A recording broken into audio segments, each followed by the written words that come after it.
Let's go ahead and get started, and if they show up, we can always get them caught up.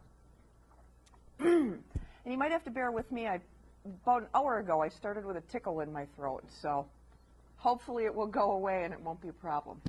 I'd like to thank you all for coming tonight.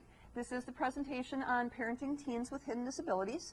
And although I probably already know the answer, how many of you are parents of a teen or young adult with a hidden disability? Okay. Professional?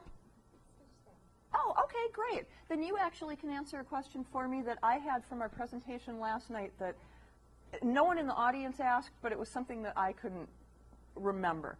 The difference between apraxia and aphasia. Apraxia is a neurological motor neuron deficiency. Okay. Or disorder. So it has to do with sequencing of the motor strip Okay. and movement. And aphasia is actually a different area of the brain, affecting more than just the motor skills. Okay. So more word retrieval and. A lot more, yeah. I knew one was one and one was the other, but I couldn't put the correct label. You know, it was like a matching test that I wasn't sure which way to match. So thank you very much. I appreciate you clarifying that. All right. Well, the first thing that I want to do very briefly before we get into the content, I just wanted to give you a very quick overview of my background and a little bit of history about our company. I actually started as a special ed teacher many, many moons ago. At the time, I was licensed to teach specific learning disabilities and severely emotionally disturbed and behaviorally disordered children. My license was pre-K through 9th grade, and at some point in my career, I did teach every single one of those grades. So that's where my background comes from. But towards the end of my teaching career, I started doing teacher trainings and parent trainings. And when I moved out here to Ohio, I decided not to get my Ohio teaching certification. I was a teacher in Wisconsin. Decided to focus strictly on the teacher training and the parent training. From that, I started getting individual clients that were coming to me. And I discovered that there was really a significant need for people who had attention deficit disorder, people who had high-functioning autism spectrum disorders, people that had specific learning disabilities and other types of hidden disabilities who were very high-functioning and who were also a little bit older than what we typically think of when we think of this population. And I still frequently get calls from people that have elementary-age children. I don't work with elementary-age children anymore simply because there's so many different programs out there that they can utilize.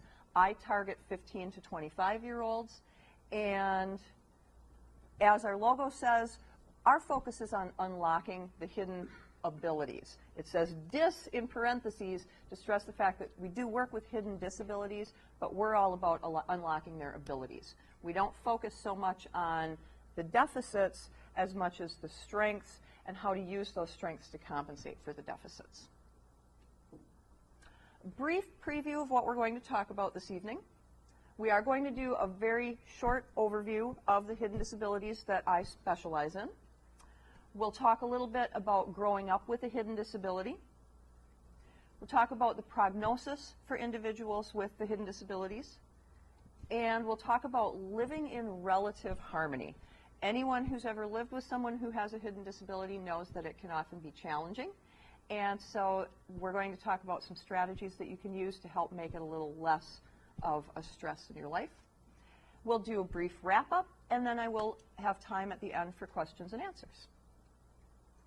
Hidden disabilities overview. As I mentioned, I specifically work with these hidden disabilities: attention deficit hyperactivity disorder.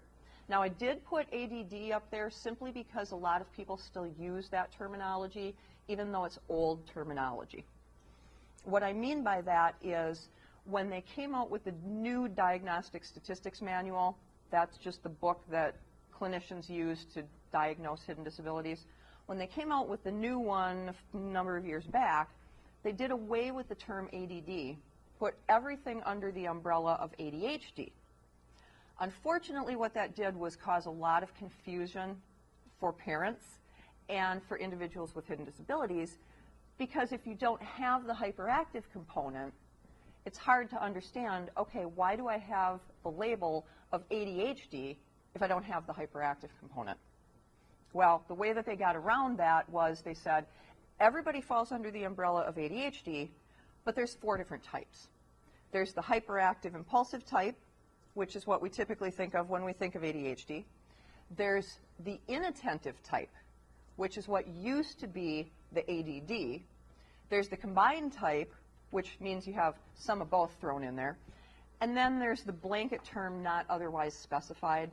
You see that with a lot of the diagnoses in the DSM, and that basically means you have enough characteristics that we think this is probably what you have, but not enough that you fit in any one of these categories, so we'll just say, yeah, you got this, and we'll call it not otherwise specified. It's kind of one of those garbage can kind of terms.